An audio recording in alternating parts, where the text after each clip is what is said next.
Abogado Israel Ochoa Lara del bufete jurídico. Asesoría Jurídica Popular le llamamos.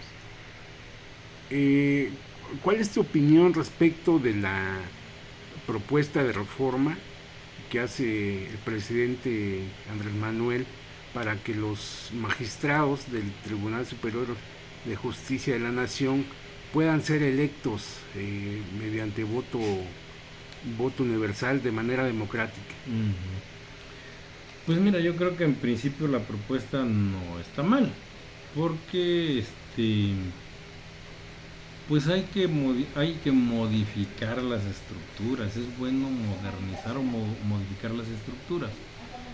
Ahora yo lo que veo es que se ha dado una discusión fuerte, sobre todo por los ministros y eso, de que alegan de la carrera judicial, de que alegan que hay que tener mucha experiencia para juzgar y esto. Y pues no voy a negar que sí es importante, que hay que tener muchos conocimientos para el trabajo de los tribunales, ¿no? Pero tampoco es real eso de que los que hayan sido nombrados de manera muy independiente o de una manera muy democrática. Fueron designados en todos los casos, si no, si no en todos, prácticamente en todos, fueron designados por el presidente en turno o por el gobernador en turno en el caso de los tribunales locales. Entonces, eh, los espacios que han ido quedando los va llenando a propuesta del presidente o a propuesta del gobernador. No, en ningún momento ni siquiera es de que de los jueces que hay suban algo. Hay casos en que sí. Pero, por ejemplo, los cargos de presidentes de tribunales, y eso normalmente no son propuestos por una base o por el propio tribunal, magistrados o ministros.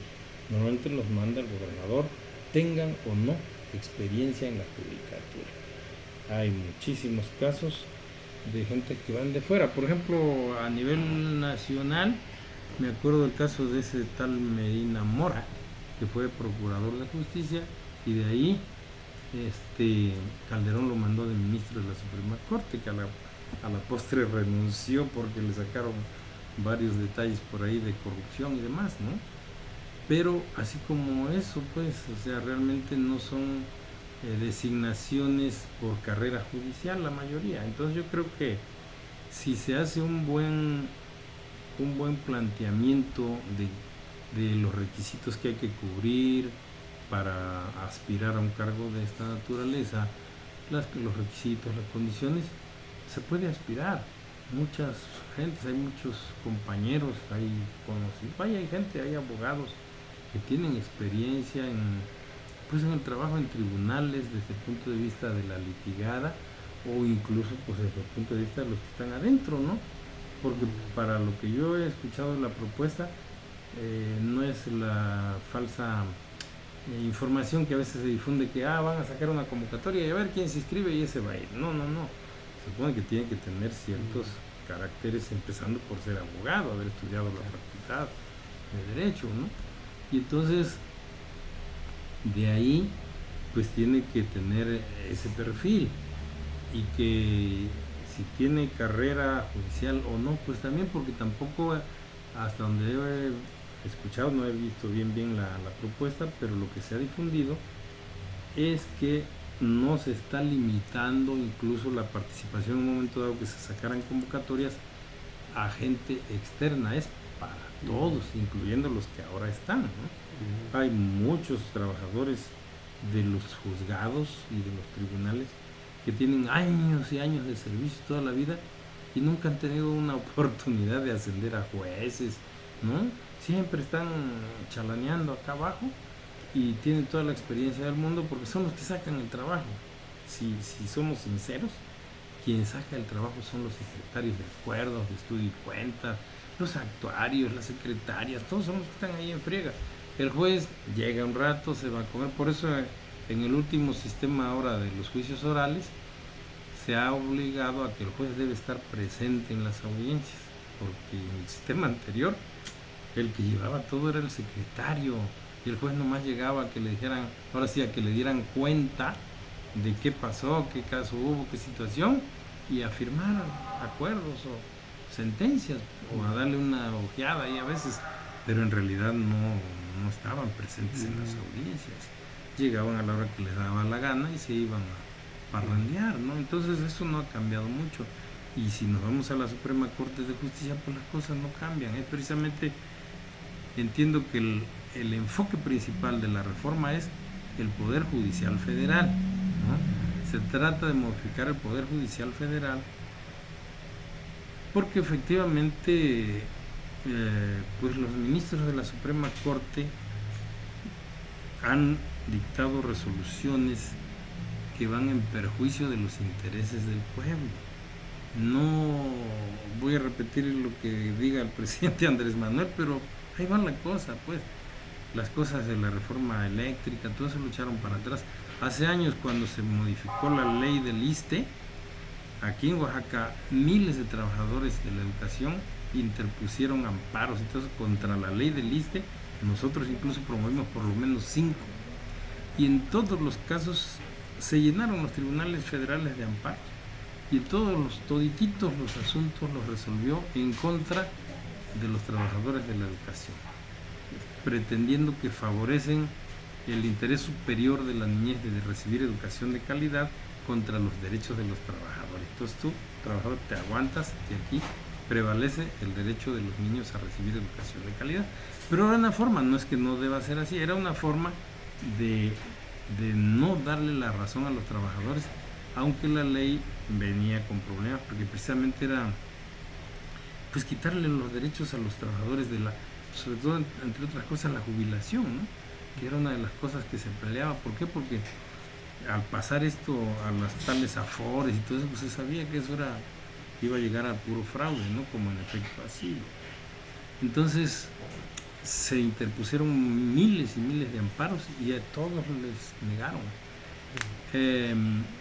Eso de la reforma eléctrica, ya ves cómo lo echaron atrás, ¿no? Y entre otras cosas, entonces sí resuelve la Suprema Corte, ha estado resolviendo asuntos que van en perjuicio de los intereses de la mayoría de la sociedad, y eso no puede ser, porque le están dando preferencia a los intereses de las grandes empresas privadas y a los intereses de la nación lo están poniendo en desventaja, ¿no? Y entonces yo creo que eso sí se tiene que corregir, y si para eso necesitamos una reforma judicial, necesitamos despedir a todos los tribunales, a magistrados y ministros que ahora tenemos y poner nuevos, pues qué bueno. Mira, a veces pelea mucho la ministra Piña, por ejemplo, ha dicho, no, es que los derechos de los trabajadores, ahora yo los voy a defender. Y ahora resulta que va a agarrar hasta las armas para defender a los derechos de los trabajadores, cuando que los que hemos andado ahí promoviendo la lucha para defender los derechos de los trabajadores siempre nos andan golpeando y nos andan acusando de terroristas y eso, ¿no? Y ahora, híjole, se avienta que parece que ya va a tomar las armas para defender los derechos de los trabajadores, dice, pero está defendiendo sus derechos haciendo uso del discurso de defender los derechos de los trabajadores, para que diga, no, yo no estoy reclamando nada, son los trabajadores, porque son ellos los que van a ser afectados. No es cierto. La cuestión es contra ellos, los ministros, que son los que toman las determinaciones o firman, ¿no?, las determinaciones ilegales. Los presidentes de los tribunales, tanto a nivel nacional como a nivel estatal, han sido promovidos o de alguna manera impuestos por los presidentes y gobernadores. Sí, siempre, en todos los casos. Tal vez ahora a nivel federal se ha limitado un poco eso y se ha permitido que entre los mismos ministros o magistrados nombren a su presidente y estas cuestiones. Pero si nos vamos a la Suprema Corte, por ejemplo, que es fundamentalmente donde va la reforma, tú vas a encontrar que la mayoría del personal que está, sobre todo en cargos de jueces, magistrados, son familiares entre ellos, que está, como bien han dicho por ahí, hasta la suegra, el yerno, el cuñado, muchos nada tienen que ver con la profesión de abogados, pero cobran o aparecen en una oficina cobrando del presupuesto de la Suprema Corte, como si fueran siendo trabajadores de la Suprema Corte, pero pero no cumplen el perfil de ser abogados. Hay muchos así. El otro día estaba viendo un informe que sacaron por ahí que había por lo menos 500, me parece, personas que eran así familiares entre todos los jueces que hay a nivel nacional, federales, son de alguna manera familiares entre ellos, ¿no? Entre aquel ministro que, ¿no? y entre ellos tienen el control del Poder Judicial Federal, un grupo de familias que están relacionados con los ministros de la Suprema Corte. Entonces, pues, ¿quién los ha nombrado? Pues los propios ministros, jueces o magistrados que ya están. Cuando hay un espacio para un lugar, pues se lo dan a sus conocidos, a sus familiares, así se nombra ahora. Entonces se espantan ahora porque puedan ser nombrados por elección del pueblo, pues porque van a perder esa posibilidad de estar nombrando a sus cercanos y a lo mejor hasta de hacer negocios con las plazas, ¿no? ¿Esta reforma tendría que alcanzar a los estados? Yo pensaba que no, pero últimamente he estado oyendo las opiniones y dicen que sí, que también va a implicar reforma a los tribunales en los estados. Porque para mí que la propuesta del presidente de reformar la Constitución era directamente con el Poder Judicial Federal, que implica pues obviamente la Suprema Corte y los tribunales que de ella dependen. Pero últimamente se ha estado planteando que también va a implicar a los tribunales de los estados, para que sea a nivel nacional la misma forma de nombrar o elegir a los integrantes de los poderes judiciales de todo el país, tanto el federal como los locales, ¿no? Entonces, pues de alguna manera, pues sí implica que no es solo con el Poder Judicial Federal, sino con todos los poderes judiciales de los estados, ¿no? Para que, digamos que sí, tendría que ser así para que esté acorde, porque si no tendríamos como dos formas, ¿no? Una para los magistrados y ministros y jueces federales, y para los estados pues eso seguiría igual, ¿no?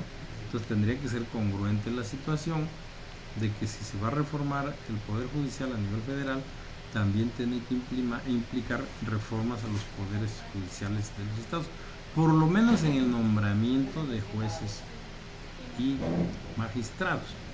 Ya la operatividad, bueno, podría ser ya competencia de los estados, ¿no? Pero que incluso también no es que se vaya, no debe ser que el gobierno federal o la instancia federal absorba la designación de jueces estatales, sino que en cada estado tenga su procedimiento para elegir a sus jueces y magistrados, y a nivel federal también, o sea, dos instancias, digamos, ¿no? Lo federal y lo local, cada quien en lo suyo. ¿Es muy grave la corrupción en los sistemas judiciales federal y estatal? Sí, hay mucha corrupción. Yo siento que efectivamente no es de ahora, de toda la vida ya que se ha dicho que las cárceles están llenas de gente que no tiene para pagar la justicia o su defensa, y no está alejado de la realidad, ¿no? Si tú vas a las prisiones vas a encontrar que todos los que están privados de la libertad, la mayor parte es gente del pueblo, gente que cometió algún abuso, algún exceso, pero pudientes no hay ninguno, que no podemos decir que no haya quien cometa delitos, ¿no? Los famosos de cuello blanco, eso no vas a encontrar ninguno en la cárcel. Todos los que están son gente pues de poca capacidad económica, ¿no?